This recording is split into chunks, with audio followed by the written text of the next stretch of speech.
Buenos días, hoy es miércoles 29 de septiembre. Bienvenidas, bienvenidos a One.tv. Más imagen, más color, más contenido. Sobre el tema de la violencia y masacres en las cárceles, cada vez que sucede uno piensa que será la última vez, que no volverá a ocurrir, que ya estará todo controlado. Pero no es así y no lo será por mucho tiempo. Las bandas delincuenciales y de narcotráfico no solo están en las penitenciarías, sus guerras y rencillas se acrecientan tanto dentro como fuera de esos mundos. Y todavía no llega el día en que las víctimas serán probablemente también ciudadanos normales, comunes, civiles, ya lo han advertido. Ese es el modus operandi del narcotráfico para arrinconar a los gobiernos que han osado enfrentarlos. Ojalá esta amenaza ya esté en el radar del gobierno y su maquinaria de seguridad. Y bien, los temas de hoy no son tan dramáticos, pero sí nos afectan en nuestra vida diaria. Por un lado tenemos la reforma tributaria y su realidad bajo los enunciados. Lo hablaremos con el experto Napoleón Santamaría Coral. En nuestro espacio editorial, Rosalía Arteaga, expresidente de la República, nos habla sobre la violencia en la migración. Y Nélida Rosandi López es una especialista en temas de violencia de género. Ese será el tema. Y bueno, damos la bienvenida a nuestro primer entrevistado de la mañana. Muy buenos días, ¿cómo está usted, economista Santamaría? El presidente de la República, desde sus días de campaña, ofreció la creación de más empleo, de hecho, 1 millón de nuevos empleos en 4 años, en el marco de la reactivación económica. Su primera gestión para lograr este objetivo, la vacunación masiva ya realizada, la cual fue un éxito. Ahora vienen las propuestas de reformas económicas, tributarias y laborales. Para hablarnos sobre la reforma tributaria está con nosotros el doctor Napoleón Santamaría, que es además articulista en temas vinculados con el desarrollo económico y legal para el Diario Comercio, Revista Gestión, medios de comunicación en general, editor principal de Gaceta Fiscal de Circulación Permanente, un experto en el ramo. Doctor, por favor, el ministro de Finanzas, Simón Cueva, dijo que la recaudación propuesta para la reforma tributaria sería menos traumática. Esto lo dijo antes de enviarla a la Asamblea. ¿Es realmente menos fuerte de lo esperado o quizás lo necesario para el país? Saludos, Yolanda, y muy buen día con todos los queridos amigos que nos dispensan con su atención. Buen día. Muchas gracias. A ver, pongámoslo en contexto, y el contexto es muy importante para saber qué tenemos o qué pudo ser la reforma. Cuando llegamos a un convenio, a un acuerdo con el Fondo Monetario Internacional, acordamos que el fondo nos va a prestar 6.500 millones. 4.000 ya nos prestó, ¿no es cierto? Ya llegó al Ecuador y ya los utilizamos, los 4.000 millones de dólares. Falta que nos entreguen 2.500 millones. Pero cuando llegamos al acuerdo, octubre del 2019, meses antes de la pandemia, el Ecuador se comprometió a lo siguiente, Yolanda. El Ecuador se comprometió a subir 3 puntos el IVA, a ya no devolver el IVA a las universidades, no devolver el IVA a las personas de la tercera edad, a gravar con impuesto a la renta el 13º, 14º, a expandir la base de tributación, incorporar impuestos a las combustibles y gravar otros impuestos para la protección del medio ambiente, etcétera. Nos comprometimos a 11 cosas. Apenas estas que le he mencionado son las más relevantes. Entonces, a eso nos comprometimos a cambio de que el fondo nos preste 6.500 millones a largo plazo y en mejores condiciones de lo que nos prestó China y de lo que nos prestó Tailandia. Ok, entonces, muy bien. Como nación tenemos que comprometernos a hacer algo. Hoy, a septiembre de 2021, teníamos que hacer una reforma tributaria. Eso fue el compromiso de la nación. No importa si lo firma el señor Moreno o ahora le toca al señor Lasso, es el Estado ecuatoriano que se comprometió. Con ese compromiso, claro que hoy día el señor Lasso, ¿qué nos propone, Yolanda? Impuesto a la renta de personas naturales, incrementarlo, y el impuesto al patrimonio de las grandes fortunas. Esos dos a cambio de los 11 anteriormente que le cité. ¿Es bueno? No, pero desde luego que es bueno para el país. Y gracias por su pregunta, porque esto es importante, ver el contexto de dónde está el Ecuador, qué nos comprometimos y cuál es el esfuerzo que nos está pidiendo el gobierno. Y ahí podremos entonces proyectar y saber que la reforma va por buen camino, es coherente, razonable Claro que nos duele a todos pagar un poco más de impuestos, claro, y por eso hay algunos que se oponen a la reforma. Esto siempre será duro y difícil, pero si es que es por el bienestar del país, para darle una línea conductual a este gobierno, que no se quede un presidente absolutamente sin el respaldo a los 4 meses y sin la agenda que pueda llevar al país adelante, entonces creo que los que queramos al país y queramos que esto salga bien, creo que deberíamos apoyar. Claro que hay que reformar, mejorar, quitar, poner al proyecto propuesto para producir una buena ley, pero el concepto es o apoyamos para que esto salga o finalmente el gobierno se queda desvalido. Ok. Más allá del apoyo, que estoy de acuerdo con usted, de que en términos generales debe existir un apoyo, pero y gracias por poner en contexto el tema. Yo que le hago seguimiento a usted, en algún momento usted habría dicho también que una reforma tributaria lo que debe hacer es buscar mayor recaudación, ¿verdad?, en los bolsillos de los más pudientes y más bien dar alivios fiscales a los que menos recursos tienen. Sin embargo, no hay otras personas que en cambio dicen que se les está poniendo toda la carga a la clase media, a quienes ganan entre $2,000 y $3,000 mensuales. Sí, o sea, a ver, quedemos claro, la visión clara, ¿qué ha pasado en Colombia? ¿Se acuerda lo que pasó en Colombia, queridos amigos, Yolanda, desde abril 26, cuando el presidente Duque presenta la reforma? Estalla toda la sociedad colombiana. ¿Sí? Y hoy día es septiembre y Colombia ya tiene un proyecto de ley y ya tiene aprobado en su parlamento. ¿Y qué acordaron allá? Mire, y pasaron por la Corte Constitucional, por cierto, ¿no? Porque muchos decían, es que me están cobrando mucho, etcétera. La Corte Constitucional de Colombia le dijo a los colombianos, les dijo, vean, incorporar el impuesto al patrimonio es lo más justo que puede tener una sociedad. Sino que a veces en Ecuador parecemos todavía muy pequeñitos, medio aldeanos. No vemos lo que pasa en la jurisprudencia de otros países, cómo trabaja la Corte Constitucional en otro lado, cómo piensan. Bueno, Colombia es 3 veces la economía nuestra, creo que es un hermano mayor al que hay que ver para no cometer los errores y copiar sus aciertos. Y ahí vuelvo al tema, la Corte Constitucional y la ley dice, impuesto a los patrimonios, lo más justo, cobrarle al que más tiene, que llega al Estado, financiar lo que tenemos que financiar. El gobierno ha dicho que el proyecto de vacunación puede llegar a costar hasta $1,500 millones, y luego transferir riqueza del que más tiene al que menos tiene. Esto es el principio del derecho tributario. Ok, exactamente. Y sobre eso, ¿cómo se evidencia en este paquete de reformas lo que usted acaba de decir? O sea, dar paso a una mejor distribución de la riqueza. Creo que la forma correcta de la... Lo perdí, no sé si está saliendo al aire o se frició, se congeló. Acá Santa María ya regresó con nosotros y continuamos con esta entrevista. Nos ha puesto en contexto el tema de la reforma tributaria en la Asamblea y estamos hablando ahora acerca de la equidad en lo que viene a ser la repartición de la riqueza y cómo manejar esto. Por ejemplo, incorporar un impuesto a la riqueza. Eso alguna vez usted también lo había mencionado, que usted estimaba que eso podría producir $700 millones. Y también habla de eliminar exoneraciones. Cuéntenos, por favor, doctor, ¿hacia dónde? Entonces, Yolanda, perdón, nos desconectamos, pero en buena hora ya restablecimos comunicación y señal. Entonces yo le decía, Yolanda, a propósito de tu pregunta, ese es el camino por el que debe ir el Ecuador.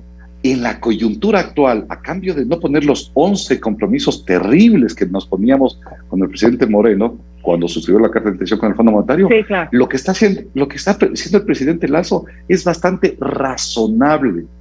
Y mire que voy a resaltar algo. La única vez que se puso un impuesto al patrimonio, se lo hizo en la época de Correa, en el 2016, a propósito del terremoto. Cuando pasó el terremoto, ¿cuántos puntos perdió la economía ecuatoriana? 3 puntos del Producto Interno Bruto. Eso es lo que perdió a causa de ese terrible terremoto que se llevó la vida de muchos ecuatorianos. En el año 2020, el año anterior de pandemia, el Ecuador perdió 10 puntos, 9.23 exactamente. Es decir, el triple de lo que fue el terremoto. Eran dos consideraciones que agravaron la condición económica del país.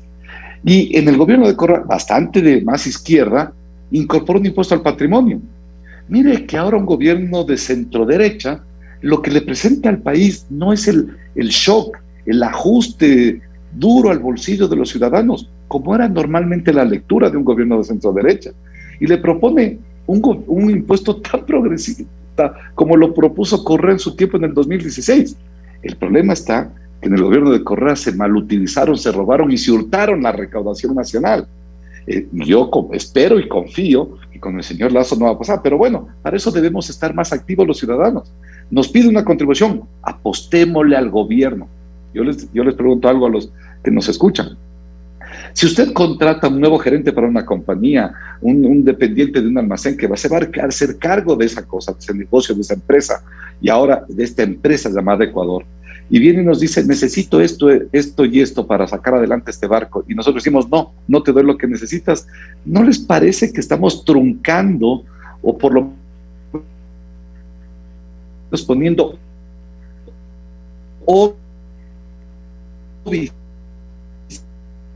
de un gobierno que apela a los políticos que no se ha comprometido a hacer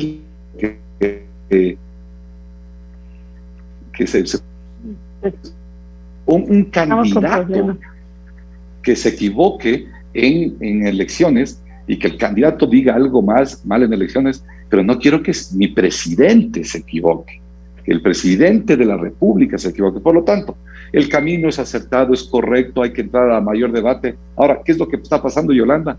Que ayer el CAL acaba de mencionar que podría haber fallado el proyecto de constitucionalidad porque no se trata de una materia que es la materia económica, sino que se está conversando de varios puntos que no están necesariamente vinculados al tema económico. ¿Qué pasaría ahí? Le estarían devolviendo el día de mañana, jueves, el proyecto al presidente de la República.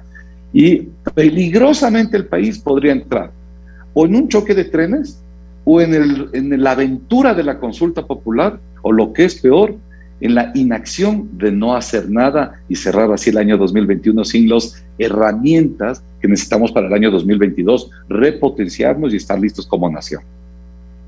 ¿Usted cree que entonces usted está de acuerdo con el proyecto de reforma tributaria? ¿Usted cree que la reforma tributaria, conjuntamente con la reforma laboral, sea que la acepte el CAL o no, pero usted cree que este paquete efectivamente nos lleva en la ruta de la reactivación económica y para el cumplimiento del presidente, de que exista un crecimiento de empleos? Miren, a los secretarios hay que decirles algo. ¿Cómo obtiene el Estado ecuatoriano ingresos, Yolanda? Solo tiene dos formas de obtener ingresos. Tributos, que son más o menos 13.500 millones, y regalías petroleras, que son más o menos 2.000 millones. A esto súmele 1.300, 1.400 de la SANAE, y ahí tenemos cerca de los 18.500 que generamos nosotros. ¿Qué otros ingresos tenemos como nación? Ninguno más. Es que muchos dicen, busquen otros lados. No hay más ingresos. Entonces, si es que el gobierno nos pide una contribución fiscal de ese momento que es aceptada por principios de progresividad, de equidad, de hacer que el que más paga más tiene, de colaborar y aportar a los que menos tienen, etcétera, más una gestión del gobierno para combatir la evasión, pero fuerte y duro, porque aquí es público y notorio algunos millonarios, entre comillas, que no son dueños de nada, que no tributan nada. Bueno, a esos cogerlos rápidamente y estrujarlos, en combatir la evasión, eso es un tema ya presidencial, es de gestión presidencial, con su equipo de gobierno, desde luego, ¿no? Sí, eso es un hecho que inclusive el presidente lo ha mencionado, pero no solamente por ahí. La evasión tributaria se da a todo nivel y en todos los casos, menos quienes son empleados públicos, porque eso más bien pareciera que recae mayoritariamente en este sector de clase media y quienes son empleados fijos también de muchas empresas, cuando las empresas son honestas. Pero también tenemos evasión de muchísimos profesionales. Eso desde hace años se viene se viene reclamando. Tenemos médicos, abogados, etcétera, que se dan mañas para subfacturar. También tenemos los exportadores, que se habla de que tienen todo una subfacturación. O sea, el tema está en muchos lados y hay que realmente empezar a trabajar por un mayor control y empezar a recaudar de todas partes para que no recaiga. Porque yo sí creo y coincido con aquellas personas que dicen que siempre el peso está en la clase media. Sí, definitivamente, y creo que, Yolanda, nos has explicado y con detalle, y con lujo de detalle, y muy bien apuntado dónde puede estar la evasión. Hay sectores profesionales, algunos profesionales que son muy acomodados, tienen lindas casas y vehículos de moda y no pagan un solo dólar al Estado. Eso hay que rápidamente controlar. Como has dicho, exportadores, muy bien, comerciantes, etcétera. Esto es un tema de una cruzada para recaudar lo que realmente le deben al país. Y si a ese efectivo combate a la evasión le sumamos que el Estado o el presidente del plazo le muestra al país que está recortando el gasto innecesario. ¿Cuál es el gasto innecesario? El gasto que teníamos desde que los funcionarios públicos se iban a hoteles de lujo y comían lo de lujo y con choferes, etcétera, y se va recortando ese gasto para que no se repitan los casos con la Asamblea, por ejemplo.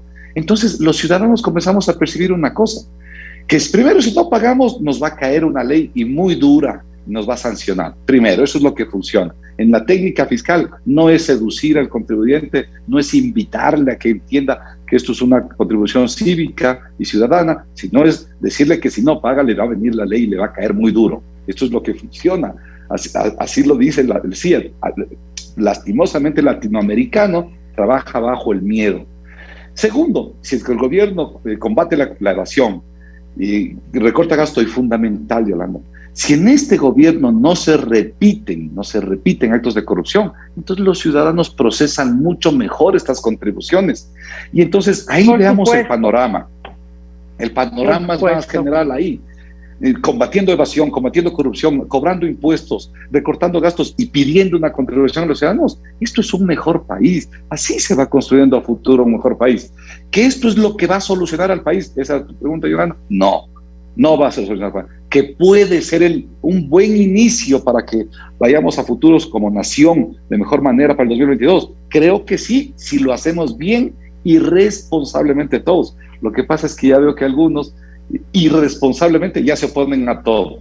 La ley es mala, todo está mal, no sirve y hay que romperlo. No tenemos el talante de sentarnos, mediar, discutir, debatir y producir lo mejor que podamos producir, discutiendo y debatiendo. Está muy bien debatir, pero hagamos que llegar a buen puerto, no que la ley se archive. Qué triste sería que la ley se archive como el CAL lo ha anunciado ayer, que le devolvería al presidente de la República. Esto es algo muy del día a día que le voy a preguntar, pero no sé, me parece que es importante a la ciudadanía decirle que deben pedir facturas también. Es una forma de que cada ciudadano a la larga pague menos, porque el momento que a nosotros nos venden algo, nos dicen sin factura, lo que está pasando es que esta persona entonces puede no enseñar sus ventas, por ejemplo, al SBI y tener que pagar un tributo sobre eso. ¿Eso ocurre así, doctor? Yolanda, yo creo que topa el tema más sensible de la relación jurídico-tributaria. Es decir, por un lado el Estado me dice, te impongo, por eso se llaman impuestos, me impone una contribución. Me impuso, ese es el impuesto, por eso está el Estado, la potestad tributaria. Y yo como ciudadano tengo que contribuirle. Pero cuidado, ecuatoriano, tenemos como sociedad también que ir evolucionando. En Europa de los 70 o de los 80, lo que hacían los ciudadanos es contribuían, pero le exigían a su administrador de turno. ¿Qué le exigían? Primero, que no haya casos de corrupción. Eso es terrible. Del ecuatoriano que salga el concepto de que robó, pero sí sobra. Eso es un concepto cavernícola, un concepto retrógrado, fútil, banal. Eso debe salir de la mente ecuatoriana. Segundo, de exigir que se haga obra pública eficiente, Yolanda. ¿Sabe qué le pasa? ¿Por qué tanto contribuimos los ecuatorianos? Porque tenemos que entregarle casi 3.500 millones a los municipios del Ecuador. ¿Y sabe usted a qué están dedicados la gran mayoría de municipios del Ecuador? Hablo, por ejemplo, un poquito, a hacer canchas de fútbol, a hacer bordillos y aceras. Para eso no elegimos un alcalde. Y está bien que los quiteños exijan que un alcalde que puede estar vinculado por corrupción y por ineptitud salga, pero claro que está bien, esa es la forma de defender mis tributos.